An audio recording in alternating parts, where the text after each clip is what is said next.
Today we're talking about masculinity. We hear all this stuff about what should be a masculine, toxic masculinity, and there seems to be a shift. So today on the show we have Dr. Ronald Levant. He is professor emeritus of psychology at the University of Akron and past president of the American Psychological Association. Dr. Levant, welcome. Thank you. It's good to be on your show. I'm excited because you've written so much about this subject.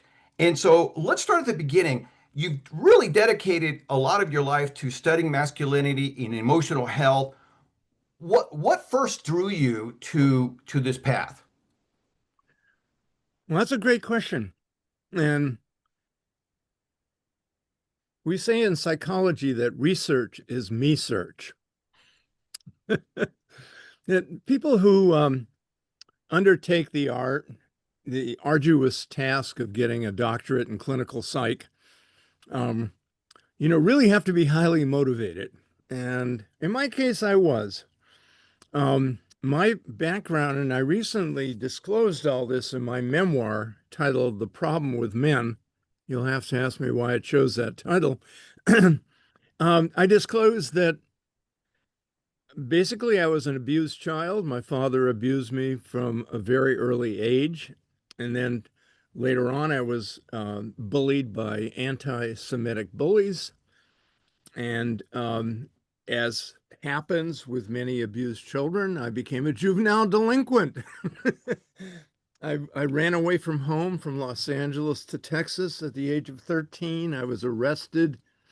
This is my resume. I was arrested for drunkenness and vandalism at the age of 15, and I was expelled from high school at the age of 17. So how did I get from there to here is an interesting question, but and we can talk about it. But when I ultimately became a psychologist and landed my first faculty position, and the question is, what are you going to study? Because faculty, the rule is publish. It used to be published or perish. Now I think it's publish and perish. But in any event, I started initially focusing on an aspect of my life, namely that I was a divorced dad. And there was very little preparation for men who had an involved fathering role. So in my case, my daughter lived with me for the summers as her mother liked to travel. And then I visited her on the weekends. She lived in New York. I lived in Boston. It was kind of a doable commute. But I really I really was not very good at the job of being a dad. I mean, we often had, kind of meltdowns and, just difficult conversations. And so when it came time to think about research, I focused on fathering. And I was influenced by a movie, Kramer versus Kramer. Yes. Hoffman? Hoffman and Streep. Yes. So they portray a divorcing couple, which the movie came out in the height of the divorce revolution, when people were divorcing like crazy. It was 1979. And at that time I had, in watching, so the story was Mrs. Kramer decided that she was leaving the marriage and she was going to California to find herself. That was really a thing. If you really want to find yourself, the only place to look is California. And she left her 8-year-old son with, her husband, Mr. Kramer, portrayed by Dustin Hoffman. And he made a royal mess of things. I mean, he was just a hapless guy who didn't know how to relate to an 8-year-old kid. And that kind of, got me into what I call a slow-moving epiphany. Most epiphanies are very immediate, but I'm a little stupider, so it took me a while to get it. And the epiphany was, it's not that Ron Levant is such a lousy father, but that men of my generation were really not prepared for this kind of hands-on parenting, take care of your child role.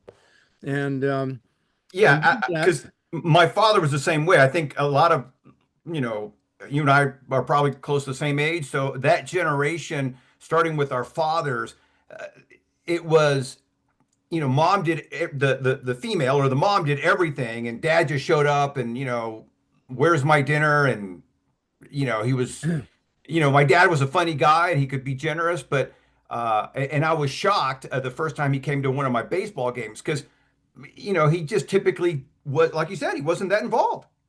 Yeah, yeah, It exactly. was a common thing. Yeah. And suddenly, I was involved and I had no choice about it. And what was I going to do? So typically the way things work is, you kind of work with your doctoral students on developing their doctoral dissertations. And I was working with one student, and he and I were actually running partners. We were training for the Boston Marathon. So we had a lot of time to talk on these 15-mile and 20-mile runs, right? And we cooked up this idea that maybe we could provide an education program that would help fathers essentially be, more effective with their children and, better parents, essentially. And so Greg, he did a really elegant dissertation. He had a waitlist control group, and he tested the waitlist control group and the treatment group, both before and after treatment, and then the waitlist control group got the treatment, and then they got post tested. And basically, what he found was by educating fathers about child development and how to communicate with kids and such, the children at comparing the beginning to the end perceived a very positive change in their relationship with their dads. The wives felt the families were closer together, and the dads felt better about it as well. So I thought it was a great dissertation. We published it. But what was important is the dean noticed it. Hmm. And at that time, Boston University wanted a community facing program because the community wasn't too happy. BU was expanding into the neighborhoods and buying up property, making property values rise, and things like that.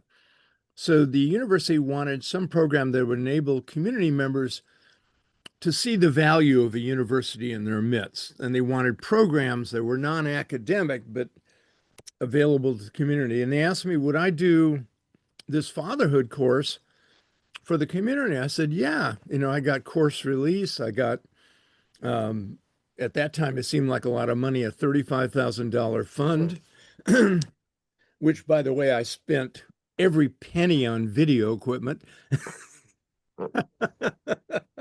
Because video equipment in the early 80s was really the thing to have. And it was, back then, it was very expensive. Right. I remember that. Yeah. Yeah. So, so we started offering this course to the community, and the men would come into the room and they'd see, all this expensive equipment, and they say, something like, "You guys really have got it going on." And we said, "Yeah, and we're going to teach you how to be a better dad the same way you might have learned a sport like golf or tennis. You're going to do it. We're going to record it. We'll watch the recording. We'll figure it out, analyze it, figure out how to do it better. And that's the way you'll learn how to be a better dad." So, in the midst of all this, I was running this course with Greg, and we were getting a lot of publicity. I was basically on Oprah Winfrey. I was on 2020 with Barbara Walters, and because it was kind of it caught the wave. Right. This came out in '82, just as the father's role was starting to change, and you're starting to see dads in Harvard Square with carrying infants in chest packs or pushing strollers. So it became very topical. But during the course of one of these meetings, and this is how I got into the psychology of men from fathering, I noticed one of the dads seemed kind of upset.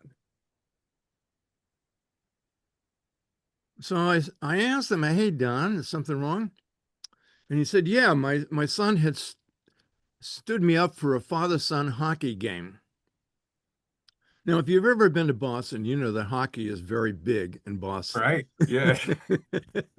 The Bruins, right? Right. And this was a way that, he maintained his relationship with his kid. I mean, it was a divorce situation. So I said, well, how did you feel about that at that time, not knowing much about masculinity? And he said, he shouldn't have done it, pointing his finger with a great deal of emphasis. And I said, I agree. But how did you feel? And he looked at me blankly and he said, I don't know. I wasn't issued feelings.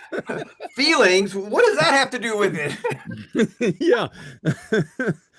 And I said, okay, let's role play this because we did a lot of role plays. I said, you play you, and I got another dad to play his ex-wife as she delivered the news that his son had forgotten about the date and gone off with friends. So we did the role play. We played it back. I'm sitting right next to him, looking at the monitor, at the recording, watching his face fall into a frown, his shoulders slump. And I'm coaching him. I say, look at yourself in the monitor. How did you feel? And he's going like this, scratching his chin. And he says, I guess I must have felt disappointed.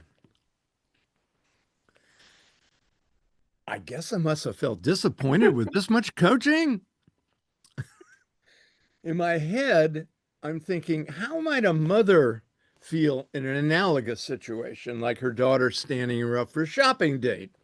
Right. And I'm imagining all this. Well, at first I was hurt that she acted with so little regard for my feelings. And then I was surprised because it's not like her to give up a shopping date. And then I was worried that maybe she was upset with me and this is her way of showing it. And then I was disappointed and annoyed because I built my whole day around it. Now it's ruined. I guess I must have been disappointed versus hurt, surprised, worried, disappointed, annoyed. What's going on here? Right. So we had a faculty meeting that week, and I asked for a little time on the agenda because I wanted to ask my colleagues. It was like 8 or 9 psychologists, maybe they knew. And they said, Ron, women are just more emotional by nature. That didn't help either. So, as a doctoral student at Harvard, I had an opportunity to concentrate in child clinical, which I did. And as a result, I had to take more developmental psychology courses than my classmates. And I was aware there was a research literature in developmental psychology called emotion socialization. That means how children are socialized to express emotions. Okay. So I went back to that literature. I was vaguely familiar with it, but I went back to it and I found some incredibly interesting things. First of all, as neonates, that is hours after birth, boys are more emotionally expressive than girls. But neonates don't do much. They cry and they sleep. But I found the same finding among 6-month-old children and 1-year-old children. So boys seem to be more expressive than girls at birth and up to 1 year of age. By 2 years of age, girls were showing greater verbal expression of emotions, which really was measured by how many emotion words they knew, like fear and envy and so on and so forth. And then between 4 and 6, an ingenious study found that boys lose their facial expressivity. Let me Interesting. explain this to you, how it happened. Yeah. The psychologist asked mothers to come into the lab with one of their kids between the ages of 4 and 6, a boy or a girl. The child was in one room and the mother's was in a separate room. They were hooked up by a television situation so the mother could watch her child on a monitor.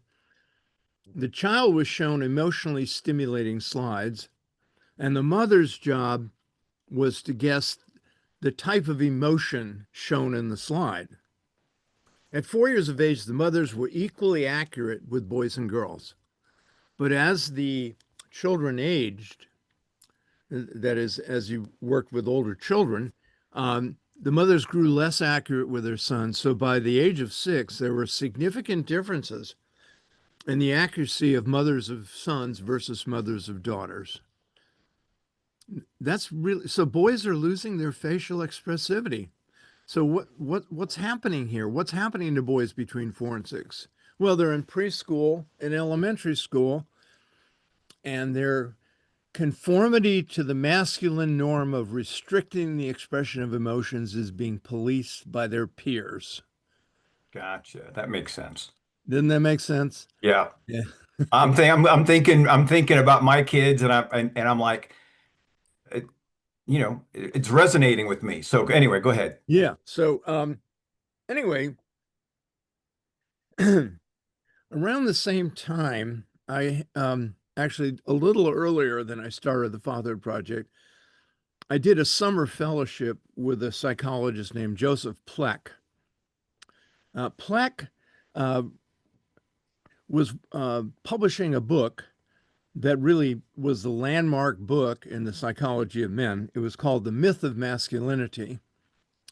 And he was reviewing galleys, proofreading galleys, and he asked me to proof a chapter or two.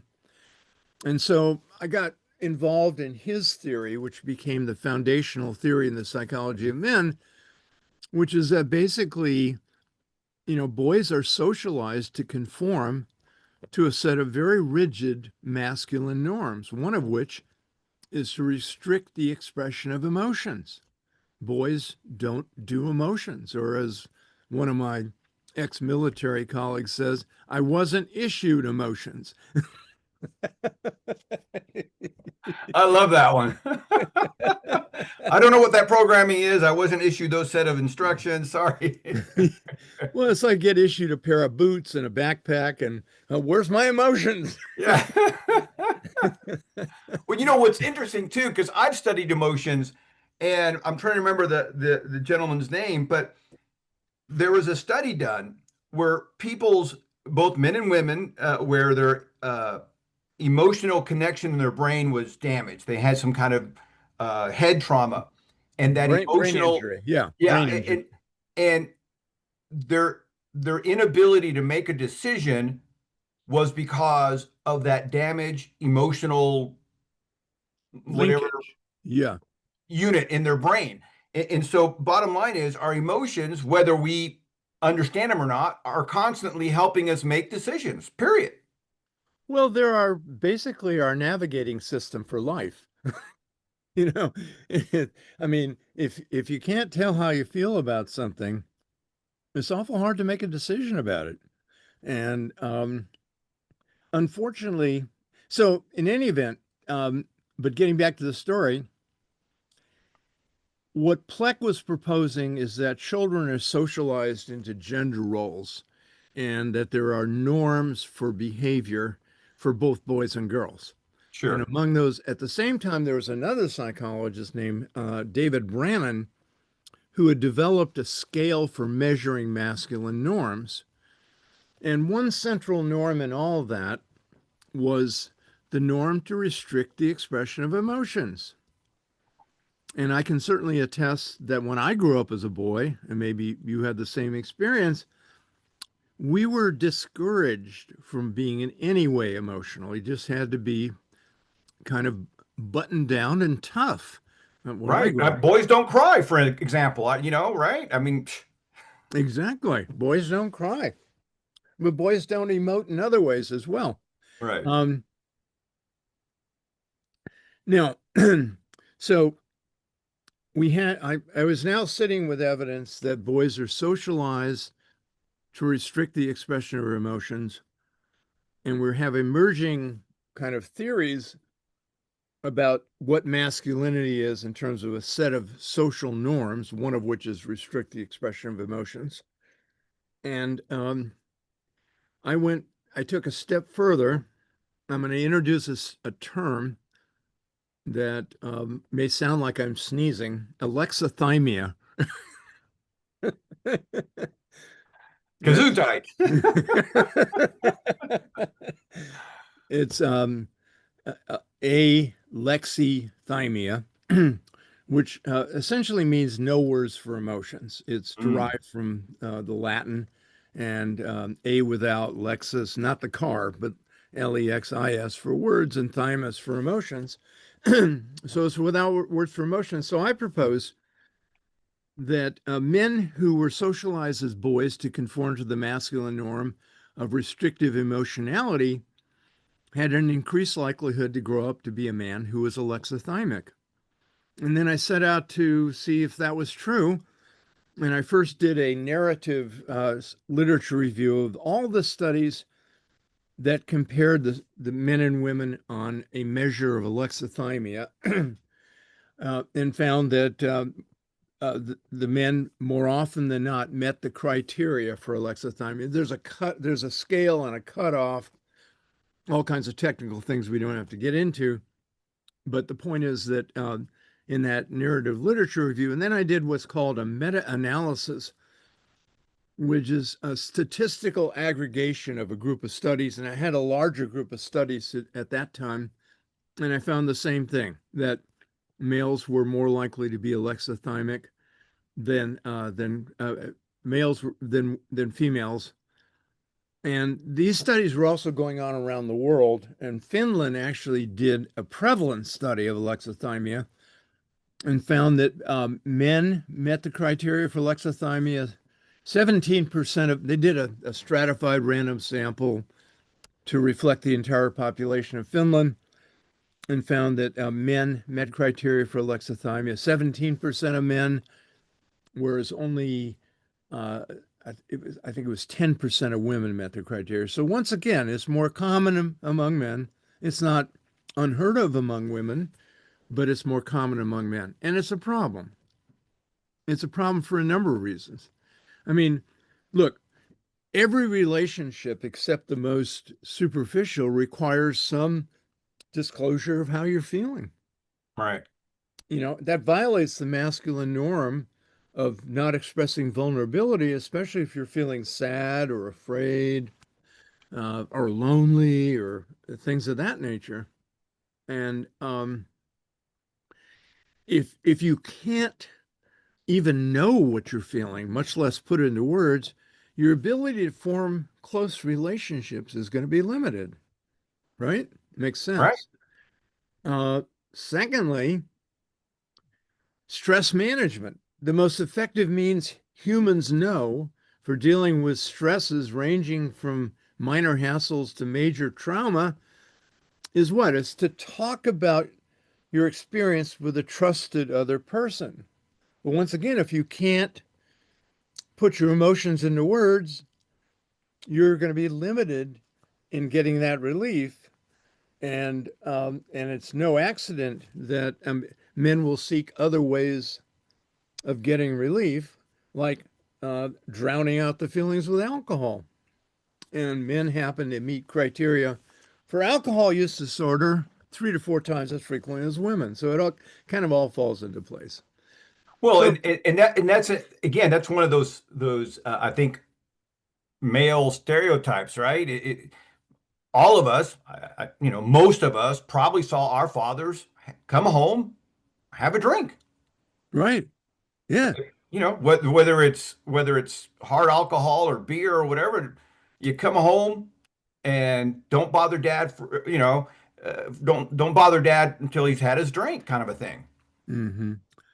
Yeah, my dad didn't drink, but he worked he had a printing plant, and so he was subjected to noise and noxious smells all day long. And so what my brother and I had to do was something that was very hard to do, was make no noise when dad is home. You know You what's met so two funny? boys, two boys tasked with making no noise. What's so funny is my dad was also had a printing background. Oh, really? Yeah, and so and so he had three boys and one girl, and the girl was first. And to your point, she was much quieter than the boys. And I remember her saying, that dad needs quiet time. What is that? Yeah. Yeah, well, I get it now, but as a little boy I didn't get it. I mean, but yeah, I mean, those printing presses make a lot of noise and you're around it all day long.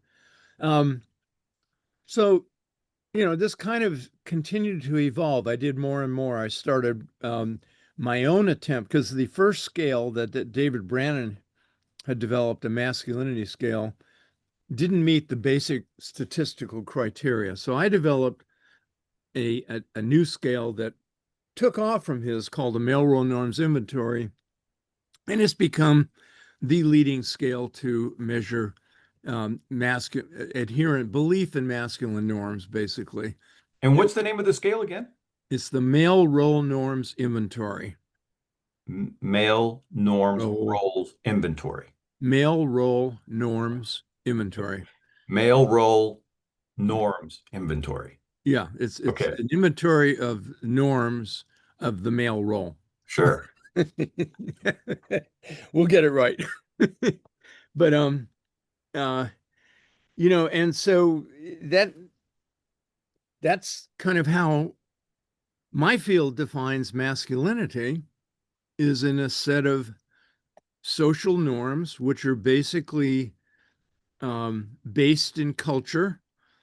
They change with culture and historical era. I mean, just to give you one example, we're talking about restrictive emotionality. Well, the norm is very different for Italian men than it is for Irish men. Oh, that's interesting. I never thought about that. Okay. And I know this because I had a private practice in Boston where the two largest white ethnic groups were Irish Americans and Italian Americans. And I would see an Irish Italian marriage in couples therapy. So in Ireland, you really don't express strong emotions unless you want to break off the relationship. Oh, interesting. In the among the Italian community, just you let it all out. Okay. So you get an Irish person and an Italian person, and they marry, and then they have an argument, and the Italian person goes, bah, bah, bah, bah, bah, and the Irish person says, "Oh my God, I better pack a bag. I'm gonna have to go live with mama." Yeah. So, uh, my background is Cuban. Cubans are loud, kind of like Italians. And it just reminds me that when my wife first came over we were having a family reunion. And so she came over for the first time to meet the family. And as she walks in with me, she goes, "What are they fighting about?" Because her background is she's got a great family, but they're very quiet, very reserved. And my family is the complete opposite. We're very expressive, very loud. And she just grabbed my arm and was like, "What are they fighting about?" This is a great time. This is So normal you for have a me. personal example of how emotional expression varies by culture. Very, very much so. And that's my point. And so in this case, the culture we're talking about is gender. Right. Um, and um, and basically in every culture, there are a set of beliefs about how boys and men should think, feel, and behave. And these are what we call the masculine norms. Sure. And so, as I said, after I did all the work I related to, I started using my scale to see to what extent masculine norms were helpful or harmful. And guess what? They're overwhelmingly harmful. They're associated 40 years of research, not my own, not only my own, but I'm going to show you. We have one of the things I did is I started a division in the American Psychological Association in the psychology of men and masculinities, and we published this journal. Can you see it? Yes. Psychology Psychology. of Men and Masculinities. And we've been publishing this journal. We're now in our 25th year, and there are tons of studies in there linking adherence to masculine norms with harmful outcomes, violence, sexual assault, substance use, poor health habits, The list goes on and on. By and large, boys who are conformed to these masculine norms and then grow up to be men who strongly adhere to them, Manly men. manly men, are likely to have a range of other problems. I think the biggest thing I could probably tell you that would illustrate it is in the area of health. So in the United States, prior to the pandemic, it all changed with the pandemic. Well, let's just do prior to the pandemic because it was stable. Men died on average 5 years sooner than women. Okay. And that's kind of overall on average. Um, and they also, men had more diseases in every category there is of every, cardiac, pulmonary, gastrointestinal, whatever. Men had more illnesses. And so the first thing, well, is there something biological going on? Well, it turns out there's a small effect, positive effect from female sex hormones, estrogen and progesterone. That's kind of a health buffer. But the biggest factor is men's behavior. Sure. Men engage, one of my colleagues wrote a book. I'm going to show it to your audience. It's got a great title. Dying. Dying to be men. He kind of summarized all this and he said that men engage in about 30 voluntary behaviors that put their health at risk. So think about it. Men wear seatbelts less often than women. They consume more alcohol than women, more tobacco products than women, more illicit drugs than women. They engage in unsafe sex more often than women. They do not visit their physicians when they're ill. They do not take their medications as prescribed. They have poorer diets. They don't exercise. The list goes on and on and on. And this is all related to masculinity.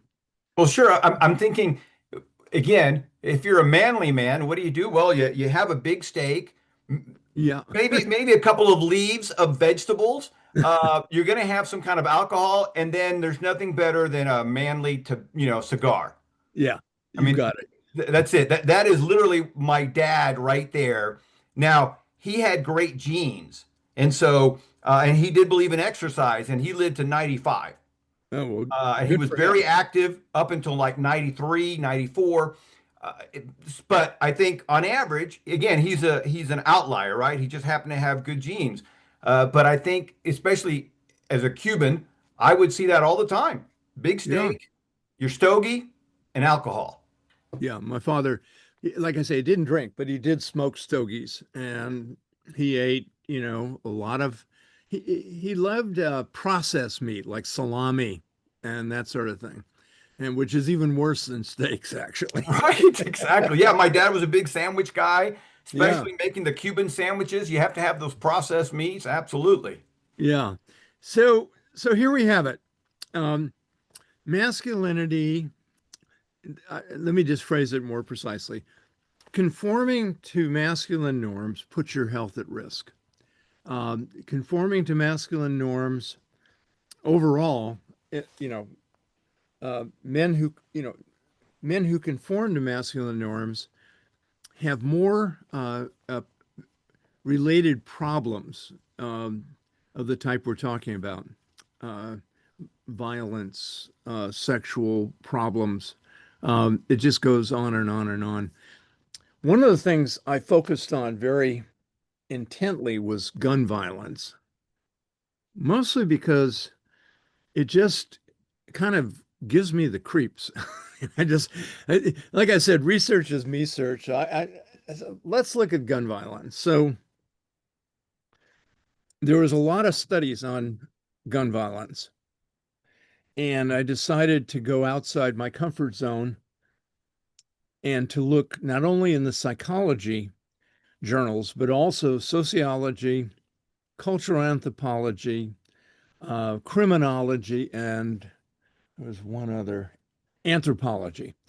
And what I found was the same finding across all of these disciplines, although they all use different terms to describe it, and they often use different research methods. Psychology tends to be quantitative. The other disciplines tend to be qualitative. Um, but the finding was that the men who are more likely to become aggressive. Now, you can't study violence in the laboratory. You would never get through your institutional review board. You can't set up an experiment that would lead to violence. So That's good. you have to use proxies. Um, so what we typically do is uh, such things as seeing whether they choose to punch a punching bag or sit quietly in a room, or shock an opponent, but it's not a real shock. Um, so we have these little devices to try to assess what is likely to lead a man to do something that would be kind of a proxy of violence, not the actual act of violence. And what we Right. found is men who basically whose masculinity is threatened. Well, So sure. a typical experiment would be we'd the way we work. Let's say I get 100 men. I randomly assign them to an experimental and a control group. I give them different tasks. I ask the experimental group to do a feminizing task. In this case, to braid the hair of mannequin dolls and put in pink ribbons. And the control group gets a masculine task of braiding rope to make it stronger. Okay. At the end of the task, each group is given the option to either sit quietly in a room or punch a punching bag. Which group do you think chose more often to punch the punching bag? I'm thinking the control group with the rope. No, Really? it's the men whose masculinity was Oh, threatened that, by yes, I could see that. Yes, yes, it. yes. Yeah, I'm glad we you guessed incorrectly the first time because it kind of illustrates, you know, how unobvious it is, right? Right. And yeah, it's kind of a peculiar thing because a group of us are trying to figure this out right now because if you take a group of 100 men and give them my scale, the male role norms inventory, and then take the average score, it'll indicate that on average, men don't endorse traditional masculine norms. Yet, Interesting. you put these same men in the experiment I just described to you, and they get, the experimental condition, they're going to want to punch the punching bag. So there's something we haven't figured out about conscious lack of endorsement and gut level feelings that we have to get to. And I think it has to do with Daniel Kahneman's idea of thinking fast and thinking slow, but we haven't worked that out yet. Yeah, that's a great book, by the way, if you guys haven't checked it out, Thinking Slow, Thinking Fast. Uh, you know, again, growing up, I remember there was this big push against homosexuals, right? Because Oh, yeah. that was the first time that there was this, I don't know, this kind of a nationwide threat against masculinity. Here's a man who likes men. Hey, I'm no fag or I'm not gay or whatever it was. And I remember all through high school and maybe even parts of college where that was a thing. And then it as being homosexual or gay or whatever became mainstream, it seemed to kind of, again, it peaked and then it kind of simmered down where men didn't feel as threatened anymore. But I remember that just growing up, that was the first time that I had seen that male masculinity being threatened by what do you call it? Not normal or less than normal roles. Oh, yeah, absolutely. Absolutely. And that has, as you say, since the Obergefell Supreme Court decision, not only men, but the entire society, I think, has kind of just grown more accepting of the different sexual orientations. And, you know, um, I mean, I have probably like most people, I have gay members of my family Sure. and We do and I too. have gay friends and You just forget about that fact. It's like I have black friends too. You just kind of forget about these things. They're your Right, friends, right? right. That's right. Your friends are your friends. You don't care about any of that other stuff. Yeah. But again, I think it just took time. It took time for that to be processed.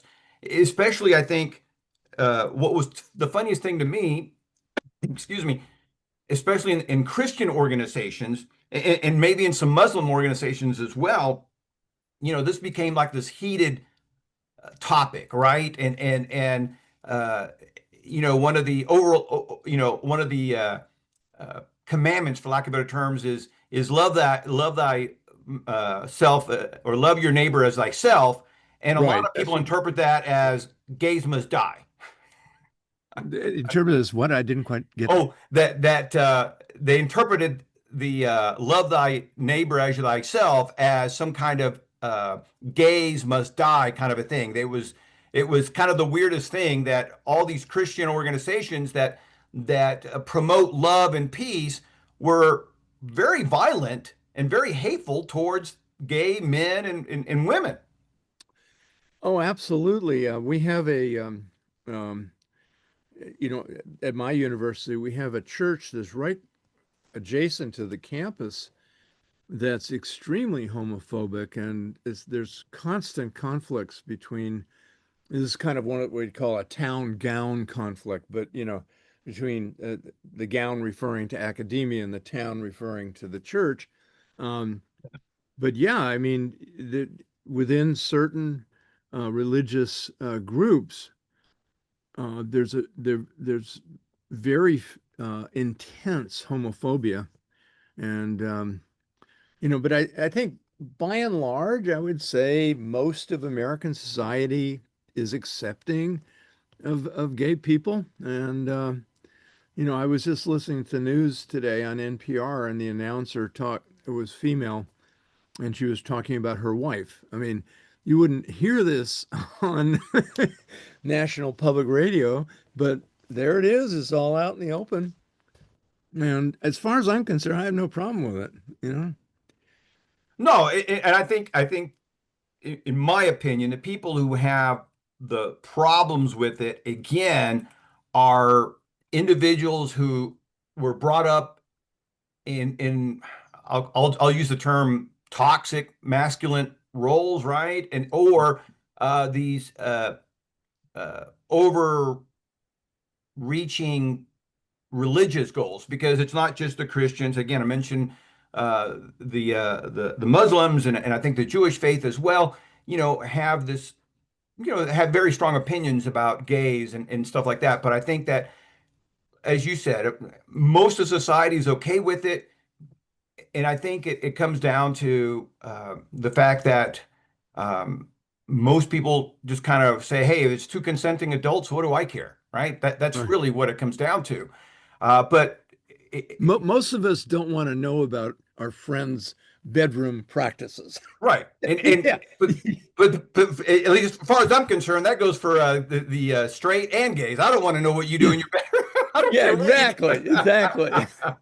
So that doesn't matter. But again, just like I said, growing up, I remember that just being a thing that was the first time that I saw, like, for lack of better terms, a nationwide threat, if you will, towards the masculine norm, right? And again, fast forward today, as you're talking about, you have it's mainstream. You have gays that are serving in the military, and then you have it doesn't matter anymore. For the most part, it doesn't matter anymore. Yeah, when I was a boy, I grew up in a working class town where the fathers of most of my friends worked in one of the two factories, and none of them aspired to college. The highest they aspired to was a trade. And that was the one way to start a fight. Call somebody the F word. I'm not going to say it on the air, but you know what I'm talking about, right? Right, right. Yeah, absolutely. I think it's still okay to say fag and gay in this context and Yeah, anyway. But you're right. If you wanna call somebody, if you want to assert that this person is less masculine than you would call them gay. yeah, right. Yeah, yeah. So. Yeah, and it goes back to again, boys don't cry, men are Right. strong. And I want to ask you this because this is something that I find interesting in just generally speaking, uh, because again, culturally, there's been this celebration, if you will, for the strong silent type, right? The Clint Eastwoods, the James Bond, and even I would say that most women, it seems like most women appreciate the stoic, quiet, strong man. Is that changing? Is that just the? Oh yeah, Let's talk about that. let's talk about men and women. Okay. Because I uh, just signed up for an interview, and I'm not sure if it's a show to talk about why men aren't dating, but we'll get to that in a second. But they aren't. Young men, I should say. Um, so back in the 1950s, women had fewer rights than men. They couldn't get a credit. They couldn't get credit without their husband's approval. Very few women worked, especially mothers of small children. In 1955, the percentage of women, of mothers of children under 6 in the workforce was in the single digits. But that all started to change with the advent of the second wave feminist movement in the 60s. So that by 1985, 50% of mothers of children under the age of 6 were in the workforce. So from single digits to 50% in 30 years. Wow. Gigantic jump. And then so that's we're talking about mothers of small children, uh, mothers who don't women who don't have children or mothers of older children were went into the workforce in even greater numbers. Women entered the workforce like a tsunami between 1955 and 1985. The next thing that happened was the divorce revolution. And little known fact is so the divorce revolution started in 65, went to 85. By the end, it was said that half of all marriages are going to end in divorce. Right. And little known fact is 2/3 of those divorces were initiated by the wives.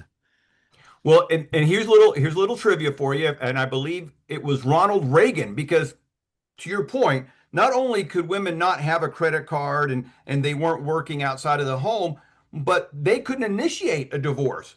That was Ronald Reagan that signed that into law that a woman or a man could initiate a divorce, and that's why the divorce revolution took off because now women could divorce. You're talking about no fault divorce, right? Yes. Okay, yeah, you're right. Absolutely. There are two things that kind of propelled the change in women's status. The advent of no fault divorce and the advent of childcare. Both enabled women. So what happened between 55 and 85 is women dramatically changed their position in society. What happened to men during that period? Nothing. We stayed the same. So now you're probably familiar with Richard Reeves and his book of Boys and Men. He's all over the airwaves and such. And what his book shows is that boys and men are doing more poorly than girls and women on nearly every educational, health, and social welfare indicator that there is. Right. You're right. Women are getting higher educations. They're buying property. They're basically outperforming men like 2 to 1. Yeah, all over the place. I don't know the exact number, but I mean, anybody could read Reeves' book. It's been a bestseller. And he, you know, um, sorts out all the facts. But um, so when I first started my first faculty job in 1975, it was in an all graduate program. So I was only dealing with MA and PhD students. They were all men. I retired from my uh, last job at the University of Akron, again in a graduate program. I also had to teach undergraduates here, but my graduate students were all women. Total change, over the course of my career, over Sure. the 50-year career. So, um,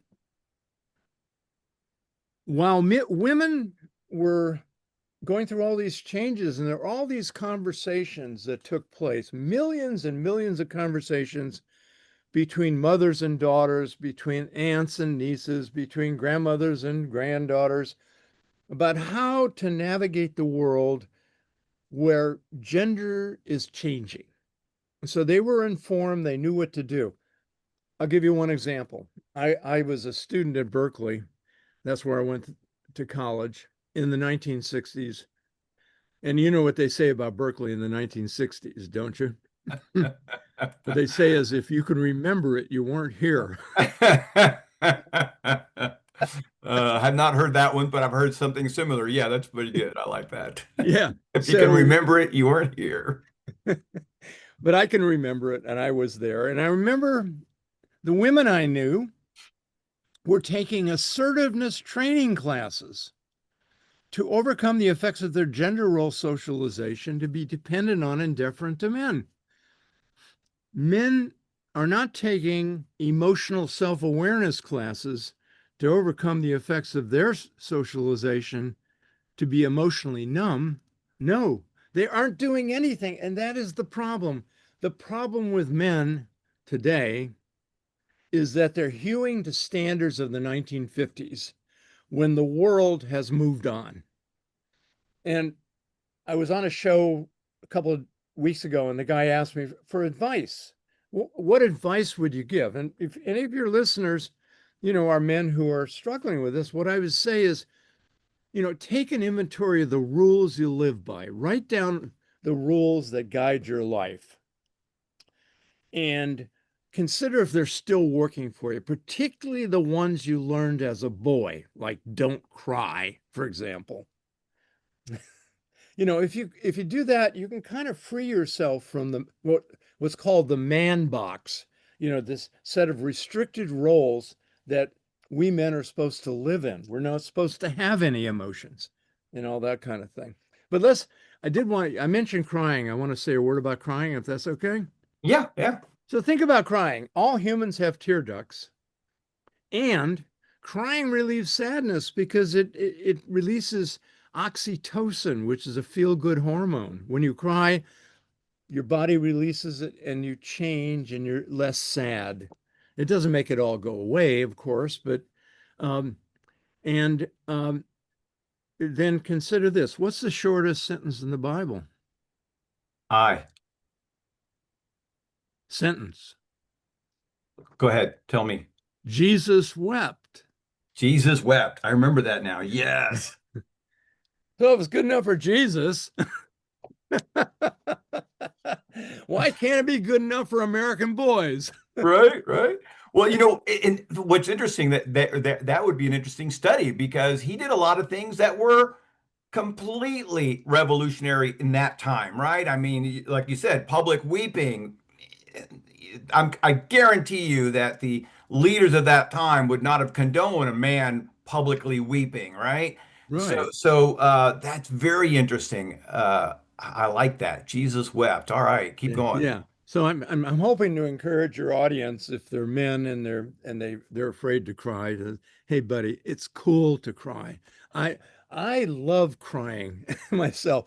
My wife and I sometimes watch tearjerker type dramas on TV, and she'll be sitting there all dry-eyed, and I will And be you're going through a weeping. whole box of tissues. All right, but I want to go back to again. There's this. I think it's true. There is a certain attraction to the strong silent type, and there was a Friends episode. I don't know if you're familiar with the series Friends, and this is I'm one of my familiar with favorite it, but I episodes. wasn't a fan. I didn't. Okay. Yeah. Well, this is one of my favorite episodes because there's some truth to it, right? So the guest star is Bruce Willis, who is an Yeah, I know action who Bruce hero, Willis is. macho, a manly man, right? And so he's playing this part, and uh, the uh, uh, the actress that he's working with, the female is uh, Jennifer Aniston. I can't remember her Yeah. character now. Rachel Green is the character's name. And so she is a little befuddled that he's not opening up. He's not showing any emotions. And it's really bothering her. So she finally gets him to open up, and he starts weeping and crying and talking about his childhood and how tough his dad was, and all this stuff that I love your idea of the man box. He starts talking about all the rules and in his, he starts talking about his man box. And at first she's elated because he's opening up. And then later on in the episode, she's like, I can't stand him anymore. He's so weepy now. He won't shut up about his emotions. And I think there's some truth to that. I think women want you to be sensitive to a point. And then I think that some women also have to maybe reorient themselves as to what a man is. Hmm. Oh What's your yeah. thought? Yeah, I don't know that particular episode, and I can imagine that any kind of behavior could be repeated ad nauseum to the point that, okay, I encourage you in the beginning, but we've reached my limit here. So I could understand. I didn't really I never was a fan of that particular series, but I probably should go back and watch it. Everybody brings it up, and I don't know a thing about it, so I better watch it. I'm going to send you the clip so you can look at it. But I think there is some truth to that men, I mean that women want their men to be somewhat sensitive, right? They can't be the stoic, unemotional robot, but at the same time they don't want them being too sensitive. And maybe I'm wrong about that. What's your take on that? Can men become too sensitive? Well, I've heard that. I don't know any. I don't know of anything that would uh, prove that right or wrong. I mean, I've heard that it's a stereotype. Um, you know, um, I just don't know. But let's talk about dating Okay. because men are not dating. Young men are not dating. Uh, there was an article on an online source, I don't remember the source, where the man said he's no longer going on dates because they're too much like job interviews. And I've seen a lot about that. I have a friend of mine. He's single. I expect him to be single the rest of his life simply because he is 50 something years old, cannot make a relationship work for whatever reason. But he talks about how difficult it is now, and that the dynamics of dating have changed. And I think part of that is because when you and I were growing up, if we wanted to date women, we'd have to go out and either, whether it's a church function, going to a bar, going to some other social function, we had to go and meet women. And now you just sit on an app. Well, that's it. Yeah. Dating has been replaced by hooking up, Yes. and that's sad. You go on an app, you meet somebody, you hook up, and you never see them again. Yeah. No, I mean, a lot of my dating occurred in the context of college, Right. which is, it's a great opportunity. You get, thousands of men and women in their early 20s with all their hormones bursting. And they have freedom for the first time, right? A lot of Yeah, them are living in the dorms, or they're living slightly off campus, and there's this freedom. So it's like a double hit. yeah. And you learn responsibility at a certain point, but it's like going to a candy store in the beginning. And you know what? Going back to the gender norms, right, or masculine roles for college young men, you got to drink. You're not a real man if you're Oh not getting yeah. drunk every weekend. And then there's I remember going to a frat party once, and it was just nothing but booze, cigars, and poker. Uh-huh. Total, total man. Yeah, Uh, I when I got to Berkeley, I joined a fraternity and it was a horrible experience. But I remember my first frat party. Um, I had just come back from 3 or 4 classes and wanted to look at my homework, but since I was a pledge, I basically was at the beck and call of the brothers.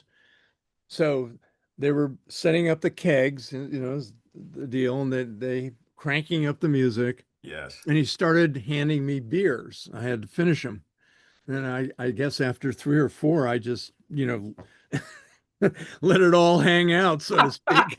You returned it back. I said, this kind of sucks. I'm Yeah. not sure I want this kind of life. I really don't like throwing up, especially on my shoes. Right, right. Oh my goodness. Yeah, one of the benefits of growing up the way we did is my dad, once we turned 13, my dad would allow us to have beer with his supervision. So if we wanted to try beer or wine at the dinner table, it was okay because mom and dad were there. And so by the time I got to a senior in high school or college, I was not a fan of beer. I Mhm. was over beer. I think it smells funny, it tastes funny, it looks the same coming, going into you that it does going out of you. Well, I'm that's true. not a fan of beer. So I did not join any particular group just for that one reason. I just seemed like this is not for me anyway. It Yeah. was No, just one of those things. I do drink, but not like that. Okay. I Right. mean, I have a couple of glasses of red wine with dinner or something like that, but not like that frat thing where you just, kept chugging beers.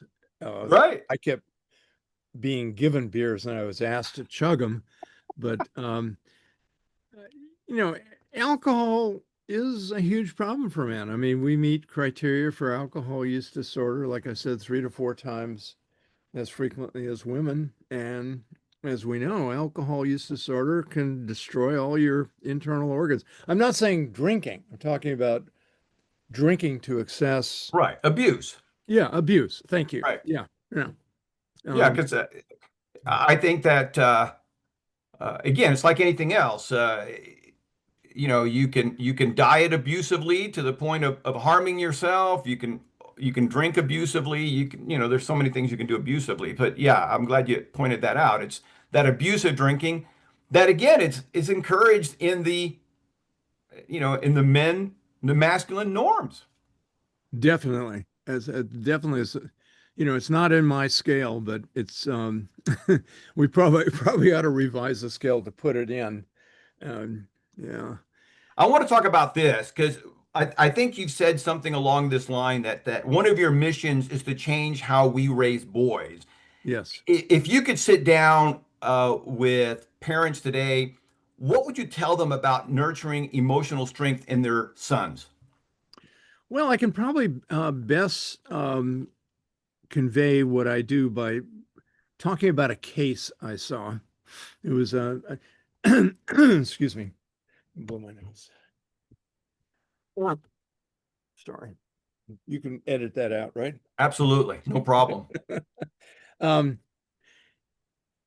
in my practice, I often saw parents around problems they had with their children. And I remember one case in particular where they had a 6-year-old boy, and they were seeing me largely because they had conflict between the two of them. But in the context of the counseling, they brought up that we want to raise John to be emotionally expressive. We let him cry in the house. We don't do the boys don't cry, but we're worried about how he's going to be treated out in the world. I said, well, you're very right to be concerned about that because there's a lot of people who believe that boys should not cry. Right. So I suggest what you do is you kind of inoculate your son against that, so to speak. Have a conversation with him and say, John, in our house, we think it's okay to cry because, crying makes you feel better when you feel bad. But not everybody agrees. So you kind of have to know who you're around because some people think boys should not cry. And if you cry in front of them, they're likely to get very mad at you.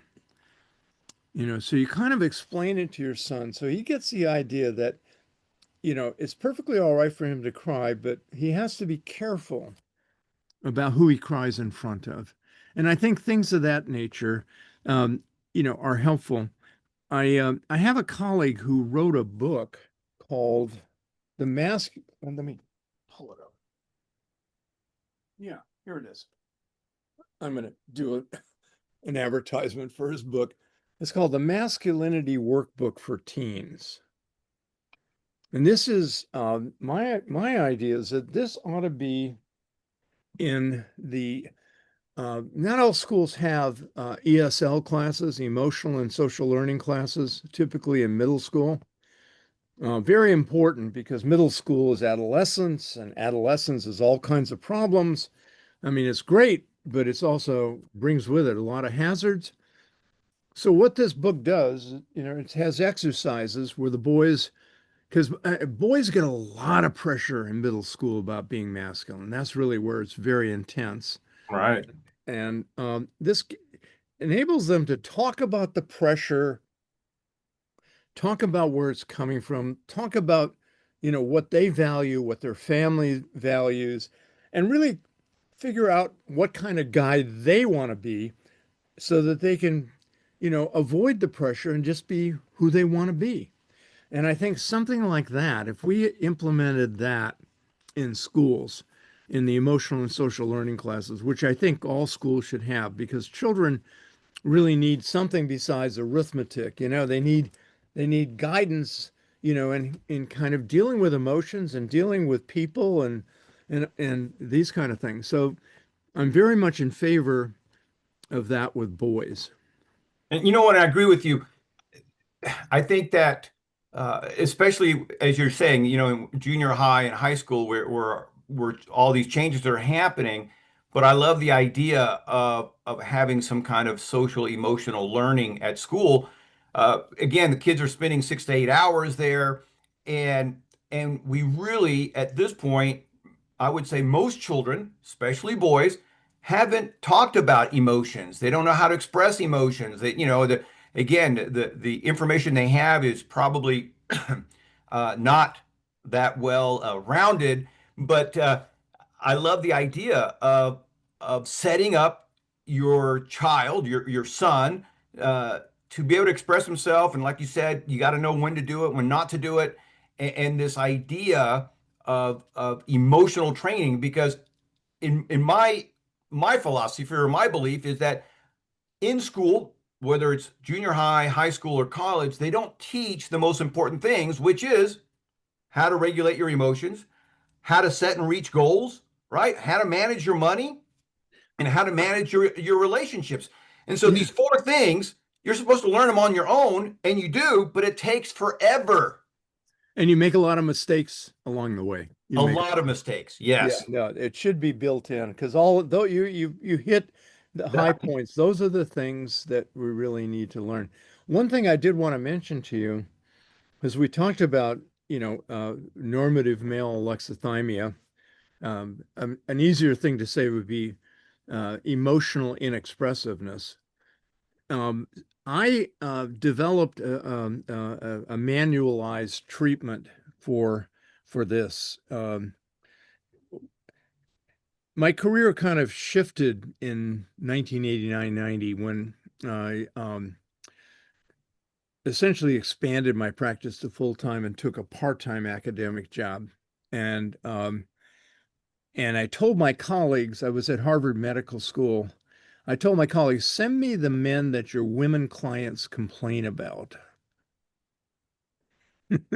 I like that. What a great way to develop referrals.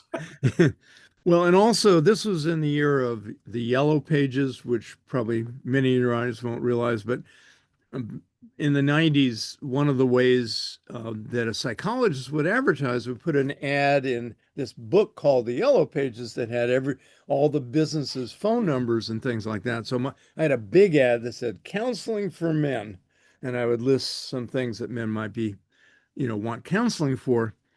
And I got a lot of men who were emotionally inexpressive in my practice, and I started experimenting. And this is important not only for the reasons we described, but particularly in psychotherapy, because every form of psychotherapy requires that the patient be able to identify their emotions. Even the most behavioral form of therapy, which is called exposure therapy, which is used to treat phobias. The patient is expected to discern subtle differences in their levels of fear in response to threatening stimuli. Alexithymic people can't begin to do that. So I started off, I had known from some prior work that men had a very poor vocabulary for emotions. So I would tell my client, well, first I'd explain, you have to explain what you're going to do and get buy-in. You have to do a sales Right. job, essentially. And once I do the sales job and they're bought in, I say, okay, we're going to work on your vocabulary. I want you to write down as many emotion words, that is, words for emotions, as you can, and bring it back next week. And then I would rely on men's natural competitiveness. I say, the guy I saw earlier this morning brought in 30 words. That's a great strategy. God, that would work all the time. I know this guy is going to bring in 31. That's good. And so it usually takes about a week to build up a nice vocabulary. Then I tell them we're going to now teach you how to identify emotions in other people. And I would teach them about facial expression of emotions, tone of voice, body language. And I'd say when you're with somebody or even just watching TV, you're looking at a character, ask yourself the question while you're listening to that person, what are they feeling while they say this? Try to discern what the emotion is underneath the talk. And then so that's step two, and that might take a couple of weeks. And by the way, this doesn't take the whole session. It's like 10 or 15 minutes. And I give them homework, as you saw with the vocabulary. So the third step is learn to identify emotions in yourself. Now, I have to say, some of my patients didn't even know they had emotions. They were so alexithymic. They they would describe a bodily sensation. They'd say, like, I have like a tight band across my forehead, or I feel like I have butterflies in my chest, or feel like my legs want to run away from me. And what they would be describing is the physiological arousal that precedes the emotion. But they were so alexithymic, the idea didn't occur in their mind that I'm feeling afraid or I'm feeling sad or what have you. So I tell them, okay, when you have an emotion for the guys that actually did, and or a bodily sensation for the other guys, write it down. What are you feeling? Then ask yourself the question, who is doing what to whom, and how does that affect me? Right Right. now, who's doing what to whom? And then go through your vocabulary list and pick out the word or words that match. So here's an example. Butterflies in my stomach. My supervisor was expecting, I was expecting my supervisor to give me feedback on a report at noon, and it's 2:30 and I haven't gotten it. Go through the vocabulary list. What are you feeling? Butterflies in your stomach. Supervisor, well, I'm anxious, apprehensive. So you see how this would work. It's a little bit like kindergarten for emotions, which is really appropriate because a lot of men's emotional self-regulation, self-awareness was interrupted when they were in kindergarten or first grade or second grade. You know, I'm fascinated by the fact that in your in your work there, the that the boys are very expressive until they hit, like you said, that age between 4 and 6 when they start getting around their peers, and to me that makes so much sense because that's our environment does teach us how we're supposed to conform. Yeah. And one of the things that I've looked at, not that I've done a study, but one of the things that I've looked at is in the African American community, in the Cuban American community, and there are several other communities that the men are encouraged to dance, and they're Yeah. good at dancing. But in the white American male, Community. dancing is not taught. It's one of those things that if if you dance, you're kind of weird. That's not manly to dance. But let me tell you, women like men who know how to dance. Oh yeah. So, And there are certain cultures that would cultivate that in men, like you yes, say. The Cuban, I don't know much about the Cuban American culture, but I can imagine. I knew growing up in California, I knew many more people from Mexico than from Cuba. Um, I- Obviously two different nations, two different cultures. right. But Yeah. again, the Mexican culture has a lot of the macho stereotypes, right? I Yeah. mean, Oh, yeah. again, Well, they have two versions of masculinity. They have yes, a machismo and familissimo. I don't know if I'm pronouncing that right. Familissimo. could be. Yeah. Um, so machismo is the macho version, and the familissimo is the family-oriented man who is kind and loving and that sort of thing. So the Mexican culture actually has two versions for masculinity. Let me ask you this, because we're running out of time here. Have you started to observe a shift about modern fatherhood, or are you starting to see that Oh dads yeah. today are more emotionally present than let's say your dad, my dad? Absolutely. The two biggest shifts among men in the United States that I've observed from when I first started doing research in the 1970s to now is one with regard to fathering, and the other is regard to attitudes towards gay men. Those are totally different than they were in the 1970s. The other one's not so much. One of the things I do want to give a shout out to is, athletes acknowledging their vulnerabilities. And that has a big effect. Like Terry Bradshaw, who is a football player, quite some time ago, admitted that he suffered from depression. And more recently, here in Cleveland, one of our former basketball players, Kevin Love, you may have heard of him, he left a game in the middle and didn't come back. And then the next day, he addressed the media and he said, I have panic disorder. I had a panic attack on the field. I had to leave to kind of go through the exercise I know to do because I'm in psychotherapy and to kind of calm down. And I highly recommend anybody suffering from panic disorder to see a psychotherapist. And all this bullshit masculinity we were taught as boys is just that. Oh my goodness. You know, He actually gave a news conference. I don't know if he used the word bullshit, but pretty something close. to that effect. I think, I think that that is a great thing that some of these icons are doing, like a Bradshaw, because when you look at Terry Bradshaw, again, here's a manly man. He played football. He's built like a football player. He's what a lot of guys look up to as a man's man. Yeah, absolutely. And for him to come out and say, "Yeah, I deal with this," it really helps take the Stigma. the stigma, thank you, out of every.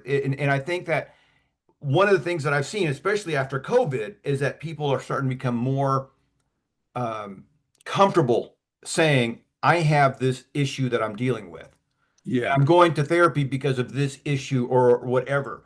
And I think that was one of the blessings out of COVID that I think that generally people woke up to the fact that we're in this rat race for what reason, and a lot of people, we would go to the park, and like the first couple times we went to the park, there was barely anybody there. But within like 30 days after that, the park was a gathering place for families. And you'd go to the park and you'd see families that are having a picnic or enjoying each other's time for the first time in probably a while.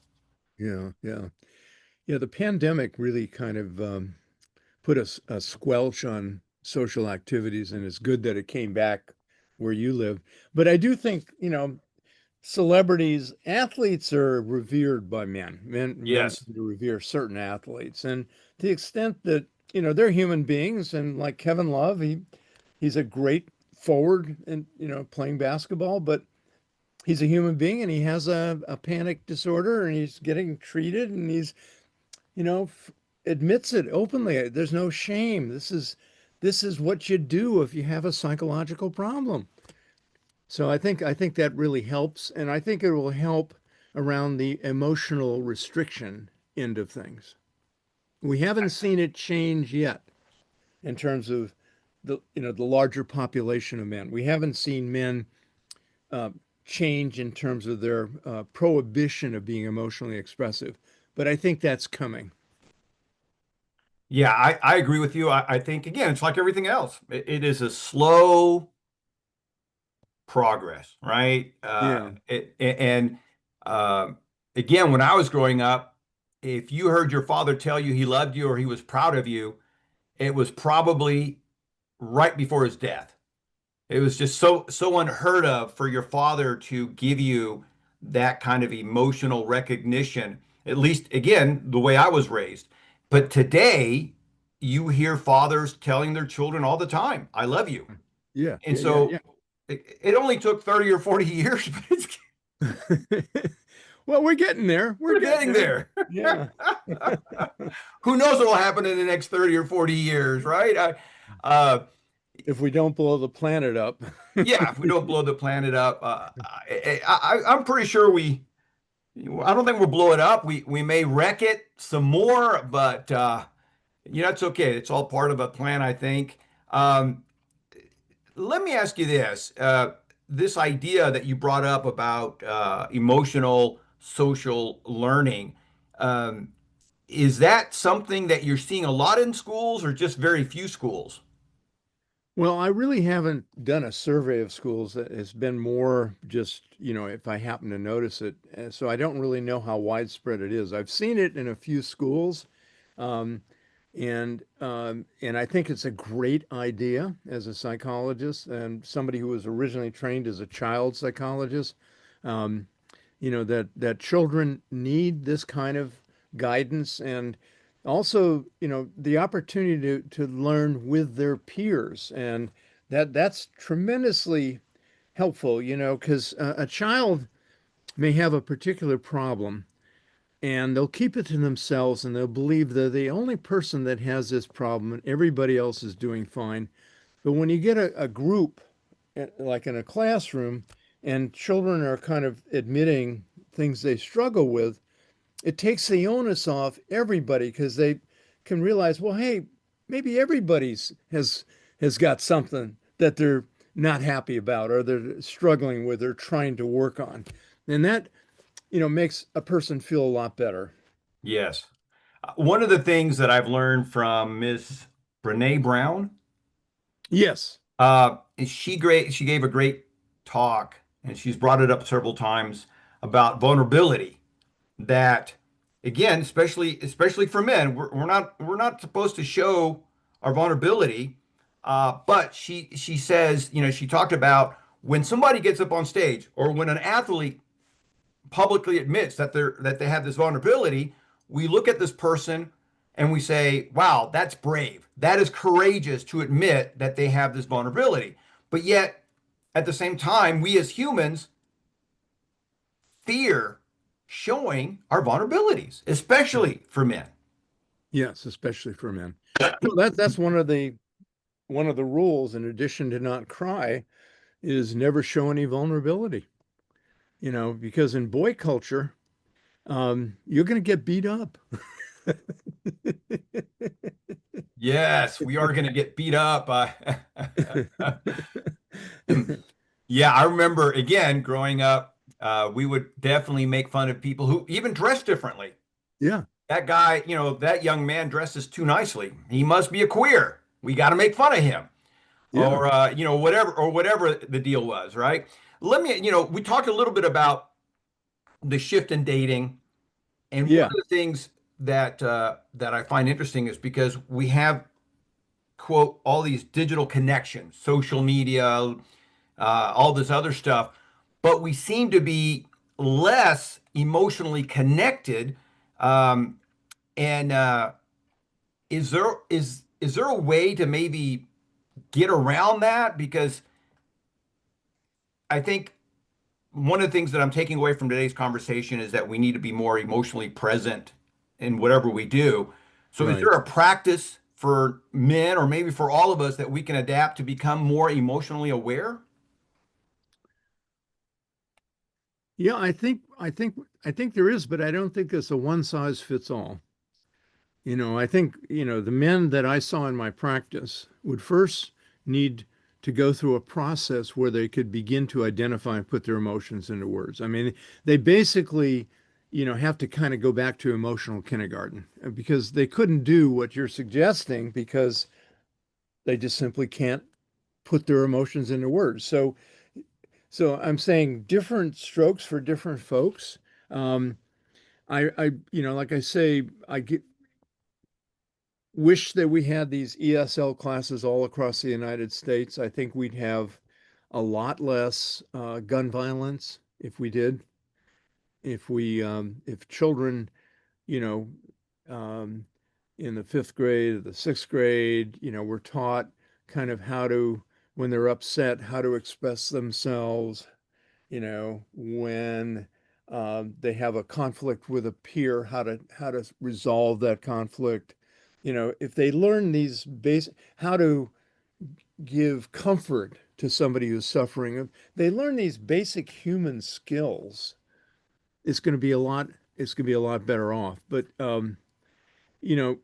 as far as there are groups in society that are ready to move in the direction you suggest, but I don't think every group is prepared for that. Yeah, and I agree with you. I think that this idea of different strokes for different folks is probably the best one because everybody has different needs. Let me ask you this. I kind of want to get your thoughts on this and kind of maybe cast a vision, if you will. If the next generation of boys and men, if they were to grow up emotionally fluent, for lack of better terms, Yeah, emotionally more, self-aware. yeah, more self-aware. I like that. What kind of world do you see?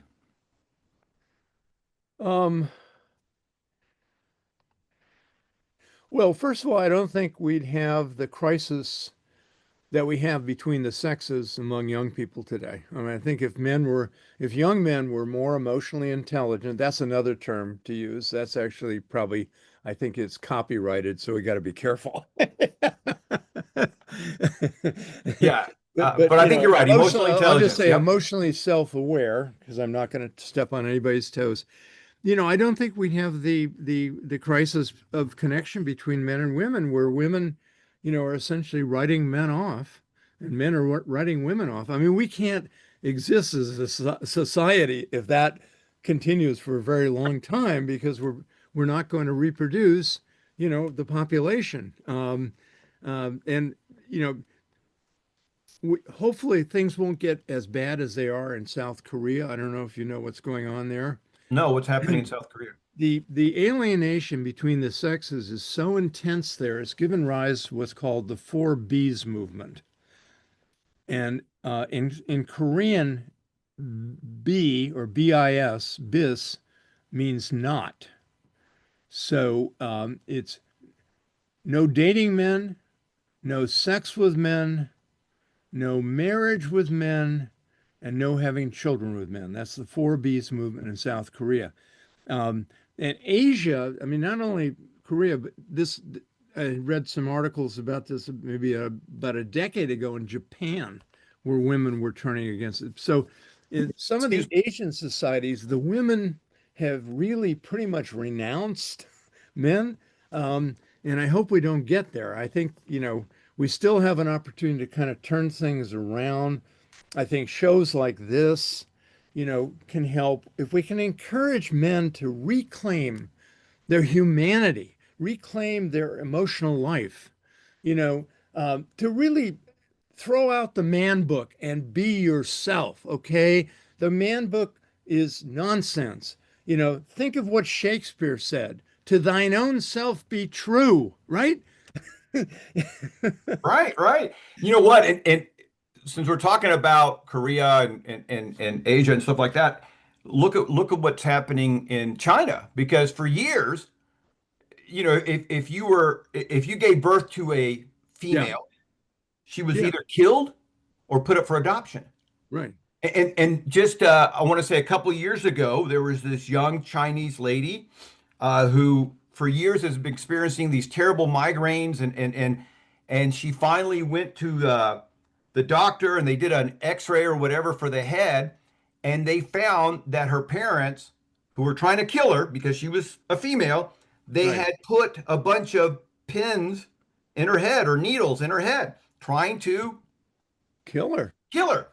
Yeah. And it was an extraordinary thing, but that's the culture that they grew up with, where women were considered less than men by such a huge measure that killing them was appropriate. Right. And Well, and and China, and, and to your point, where if all of a sudden we follow the four B's as they're doing in Korea, sooner or later that civilization disappears. right, exactly. It's a matter of math. You know, no, you mentioned China. China is one of the most sexist cultures in the world. Don't forget, in the 19th century, Chinese women had to bind their feet because small feet would so basically you crippled Chinese girls. You Yeah, know, because some guy said, "Hey, small feet are sexy." And if you guys want to look up some gross history, this happened in Japan as well, is that look up binding of feet and it's just absurd and gross. You feel sorry for these poor women. I'm sorry, poor children because it yeah, started at an early age. yeah, they were girls, not women, obviously. Yeah, Right. you know the United Nations on their website publishes a gender equality index where they rank every nation in terms of gender equality. And you can imagine that China, Russia, Afghanistan, these countries are down near the bottom. The countries that are at the top are the Western European, particularly the Scandinavian countries. And I'll tell you a story. I was able to spend some time in Bergen, Norway. I was Okay. invited to do this honorary lecture, so I got to hang out with people there. The women in Norway strike me as some of the most empowered women I've ever met. Absolutely. Yeah. Oh, you've been to Norway or I Scandinavia? haven't, but I've been seeing some of the reports. Norway and Iceland, Yeah, yeah. very empowered. Very empowered. I mean, it was, the United States, the last time I looked, was number 17 on the list. And it goes all the way down to like 194 or something like that. Um, so we're not terrible, but we could be better. We could be better. Um, It's never so good, it can't get better, and it's never so bad, it can't get worse. well, there you go. Is that an old Cuban expression? It is, it is. But yeah, I mean, you look at in the Middle East. I'm going to pick on the Taliban, how they treat their women. Oh, oh, It is mind-boggling. yeah, they're I mean, down. talk about having no rights. They mutilate them by removing their clitoris. They can't vote. Some of them can't drive, can't own anything. And It is you know how hot it is in that part of the world. And think of right. having to wear this burqa, this Burqa. heavy thing that covers your face and your entire body. Can you imagine anything more uncomfortable in a hot country? And I'm pretty sure they don't, not all buildings have air conditioning in Afghanistan. I bet you, you're right there. I bet you very few buildings do. And not only are you wearing this burqa, but a lot of them seem to be black, which is like Yeah, which is keeps the heat in. it attracts the heat, keeps it in. It's like, my goodness. And I do believe that they will be dealt with, if not in this life, in the next. Uh, I just cannot imagine reasonable men saying this is how we need to treat our women. Hmm.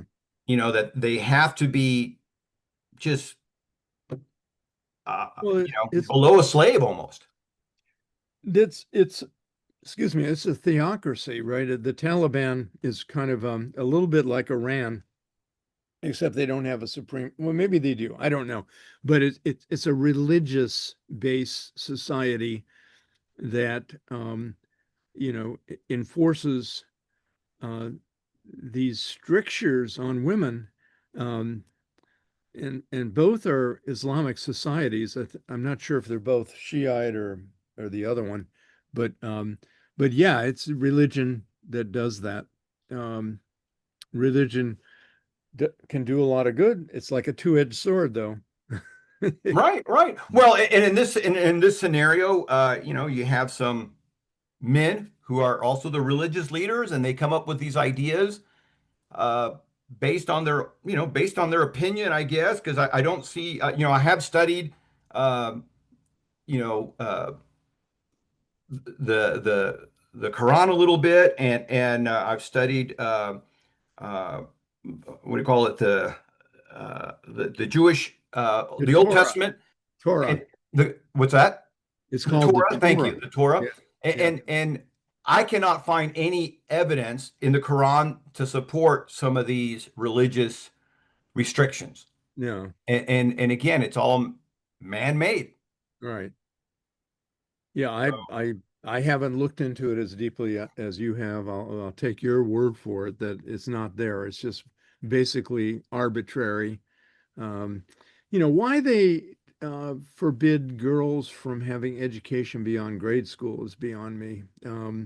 They're essentially robbing their society of the potential, half the talent that they could possess. I mean, intelligence is not sorted on the basis of the sex chromosomes. I mean, intelligence kind of varies in a society independent of sex, independent of race. I mean, it's like a bell curve, like Right, most things. There's a high end, a low end, and most people are in the middle. Um, so why should you just say, Bill, because you're female, you can't have education beyond grade school? right, right. You Yeah. can't have any rights. You can't own. You can't drive. You can't vote. And I look at Afghanistan, and I'm thinking that one of the reasons that Afghanistan has progressed so poorly over 100 years is because the way they treat their women. Like you said, 50% of their talent is being suppressed. Right. Yeah. Yeah. Exactly. So Exactly. it's a remarkable thing. I want to thank you so much. We're out of time, but I want to thank you so much for stopping by. And this is a topic where, my gosh, it invades everything. And so it's great to be able to We talk could about have it. And talked the rest of the afternoon. yeah, absolutely. I mean, there's just so much to unpack. Yeah.